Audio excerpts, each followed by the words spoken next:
গত 23 ও 24 ডিসেম্বর দুদিন ধরে কবিতা কথা কালচারাল একাডেমি আয়োজিত বর্ণাঢ্য বই প্রকাশ ও সাংস্কৃতিক অনুষ্ঠান সবং পশ্চিম মেদিনীপুর। গত 23 ও 24 ডিসেম্বর দুদিন ধরে পশ্চিম মেদিনীপুর জেলার সবংয়ের কবিতা কথা কালচারাল একাডেমি আয়োজিত হয়ে গেল বর্ণাঢ্য বই প্রকাশ ও সাংস্কৃতিক অনুষ্ঠান। প্রথম দিন অর্থাৎ 23 ডিসেম্বর শনিবার সকাল 10টায় ছিল একাডেমি আয়োজিত আবৃত্তির কর্মশালা। প্রশিক্ষণে বিশিষ্ট বাচিক শিল্পী দেবব্রত দত্ত। ওই দিন সন্ধ্যায় ছিল সাংস্কৃতিক অনুষ্ঠান। একাডেমি আয়োজিত অনুষ্ঠানে অংশগ্রহণ করেছিল কবিতা কথা কালচারাল একাডেমির ছাত্রছাত্রীরা। সঞ্চালনায় বিশিষ্ট শিক্ষিকা রঞ্জুলিকা দাস, সঙ্গে ছিলেন ম্যাডাম রুমা সিংহ দাপোদ্দার।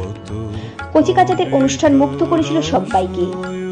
24 ডিসেম্বর সকাল 10টায় বহু বিশিষ্টজনের উপস্থিতিতে খুব সুন্দরভাবে প্রকাশিত হলো সংস্থার দ্বিতীয় সংকলন কবিতা কথা নামক বইটি। তাছাড়াও সংস্থার সভাপতি সুদীপ কুমার সিংহ মহাশয়ের কবিতার ঝুলি নামক একক কাব্যগ্রন্থটিও প্রকাশিত হলো ওই দিন বিশিষ্টজনেদের হাত দিয়ে। বইটির নামকরণ করেছেন তারই একমাত্র সন্তান সোহা সিংহ।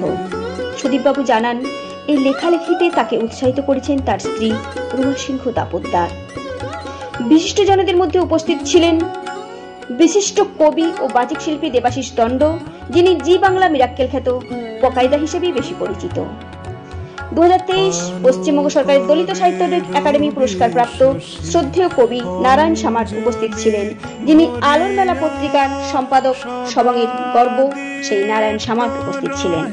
উপস্থিত ছিলেন বিশিষ্ট সাংবাদিক, আনন্দবাজার পত্রিকা বিশিষ্ট শিক্ষক দিগন্ত মান্না মহাশয়। উপস্থিত ছিলেন আনন্দ প্রকাশনের কর্মধার নিগমানন্দ মণ্ডল। উপস্থিত ছিলেন কবিতা কথা কালচারাল একাডেমির প্রধান উপদেষ্টা শ্রদ্ধেয় কবি চন্দন ভট্টাচার্য মহাশয়। উপস্থিত ছিলেন জাগো বাংলা পত্রিকাতে দৈনিক লেখালেখিতে যুক্ত বিশিষ্ট কবি ও বাচিক শিল্পী, কলকাতা আকাশবাণীর সঙ্গে জড়িত অংশুমান চক্রবর্তী। বাচিক জগতে পশ্চিমবঙ্গের পরিচিত মুখ, যার সুমধুর কণ্ঠ মুগ্ধ করে আপামর জনসাধারণকে। উপস্থিত ছিলেন সেই বিশিষ্ট বাচিক শিল্পী দেবব্রত দত্ত। ছিলেন বিশিষ্ট কবি, বিনোদন সাহিত্য পত্রিকার সম্পাদক সুশান্ত ঘোষ। ছিলেন বিশিষ্ট কবি সোমনাথ দে, ডক্টর সোমনাথ দে। তাছাড়াও উপস্থিত ছিলেন পবন লোধা মহাশয়, বিশিষ্ট কবি। ছিলেন বিশিষ্ট কবি উৎপল নরেন্দ্র মাইতি, ছিলেন বিশিষ্ট কবি অভিজিৎ ভূঁইয়া, ছিলেন কবি জয়ন্ত প্রকাশ ভৌমিক, কবি রনি মহাপাত্র, কবি প্রভাস দাস, আরো অনেকে। দুটি বইয়েরই প্রচ্ছদ রচনা করেছেন শিল্পী স্বপ্না পড়িয়া।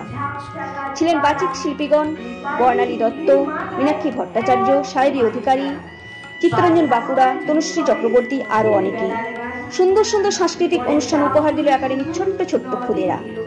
একাডেমি আয়োজিত আবৃত্তির নাচ, গান ও অঙ্কন প্রতিযোগিতায় বিজয়ীদের হাতে সম্মাননা তুলে দেওয়া হলো একাডেমির পক্ষ থেকেই। সব মিলিয়ে খুব সুন্দরভাবে সমাপ্ত হলো একাডেমির বই প্রকাশ অনুষ্ঠান ও সাংস্কৃতিক অনুষ্ঠান। পুরো অনুষ্ঠানটি সঞ্চালনায় ছিলেন রঞ্জুলিকা দাস, সায়রী অধিকারী ও প্রতিষ্ঠাতা রুমা সিংহ দাপোদ্দার। 2023 ABTA আয়োজিত অল বেঙ্গল রিসাইটেশন কম্পিটিশনে স্টেট চ্যাম্পিয়ন হয়েছিল এই একাডেমির স্টুডেন্ট সৌমিক খাটুয়া ক বিভাগ থেকে।